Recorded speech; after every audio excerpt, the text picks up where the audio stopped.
Il est environ 6 heures du matin en Israël. Une série d'avions de chasse décolle, armés de missiles longue portée de haute précision. Selon la CIA et les renseignements israéliens, une grande partie du leadership iranien s'est rassemblée dans un complexe à Téhéran. Parmi eux, le guide suprême du pays. 2h05 après le décollage des avions, les missiles frappent leur cible. En quelques secondes, le cœur du régime iranien est touché. Voici comment les attaques israéliennes et américaines contre l'Iran se sont déroulées, comment le dirigeant du pays aurait été tué et comment le Moyen-Orient a basculé au bord d'une guerre totale. Les États-Unis, Israël et l'Iran ont une longue histoire de tensions. Après la révolution iranienne de 1979, l'Iran devient une république islamique hostile aux États-Unis et à Israël. Avec le temps, le pays finance des groupes armés anti-israéliens à travers la région. Puis vient le dossier nucléaire. En 2002, des installations nucléaires secrètes iraniennes sont découvertes. Les puissances occidentales craignent que l'Iran développe une arme nucléaire. Téhéran nie. Pendant des années, les États-Unis et Israël tentent de ralentir le programme iranien. Cyberattaques, assassinats de scientifiques, sanctions économiques et pression diplomatique. En 2015, un accord nucléaire est signé sous Barack Obama. Sous cet accord, l'Iran n'obtiendra pas d'armes nucléaires. Mais en 2018, Donald Trump retire les États-Unis de l'accord. C'était un accord horrible qui n'aurait jamais dû être signé. Les tensions explosent à nouveau. Mais avant de continuer, prenez 2 secondes pour vous abonner à la chaîne et laisser un like si vous appréciez la vidéo. En 2025, Israël et les États-Unis frappent plusieurs sites nucléaires iraniens avec des bombes anti-bunker. Peu après, l'économie iranienne plonge dans une crise majeure. La monnaie s'effondre, les prix explosent. Des manifestations massives éclatent dans le pays. Le régime réprime brutalement les protestations. Internet est coupé.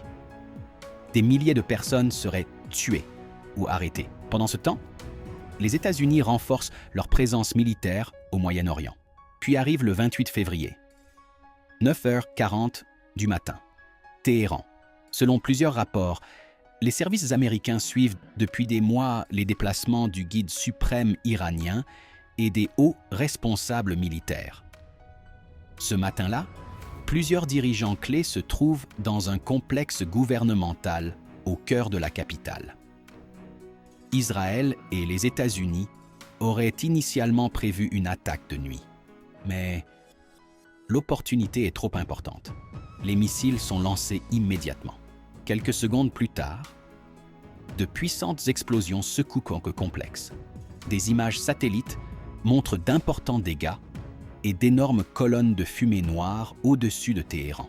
Selon les médias israéliens, plusieurs des plus hauts responsables iraniens auraient été tués dans la frappe d'ouverture. Parmi eux, le guide suprême iranien. L'opération porterait le nom de Roaring Lion, côté israélien, et Epic Fury, côté américain. Mais l'attaque ne s'arrête pas là. Dans les heures qui suivent, Israël lance une nouvelle vague de frappes contre les défenses aériennes iraniennes et plusieurs bases militaires autour de Téhéran. Environ 200 avions de chasse participeraient à l'opération. Les États-Unis rejoignent ensuite les frappes. Selon plusieurs rapports, des missiles de croisière sont tirés contre des installations militaires iraniennes, tandis que d'autres attaques visent des centres de commandement à travers le pays. Puis, Donald Trump publie une vidéo. Quand nous aurons terminé, prenez le contrôle de votre gouvernement. Il sera à vous. Benjamin Netanyahou fait une déclaration similaire peu après. Mais rapidement, la situation dégénère. L'Iran lance l'opération True Promise 4. Des centaines de missiles et de drones sont tirés contre Israël et plusieurs pays du Moyen-Orient. Les sirènes d'alerte retentissent à travers la région. Israël était frappé. Des explosions sont signalées en Irak, au Bahreïn, au Qatar, au Koweït et en Arabie Saoudite. Des drones iraniens visent également des installations militaires américaines. Les Houthis, au Yémen, annoncent la reprise des attaques contre les routes maritimes de la mer Rouge. Le conflit menace maintenant toute la région. Selon plusieurs rapports, l'aéroport international de Dubaï est touché pendant les attaques. Des incendies éclatent près de plusieurs bâtiments et hôtels. L'espace aérien de plusieurs pays est perturbé. Les prix du pétrole grimpent brutalement.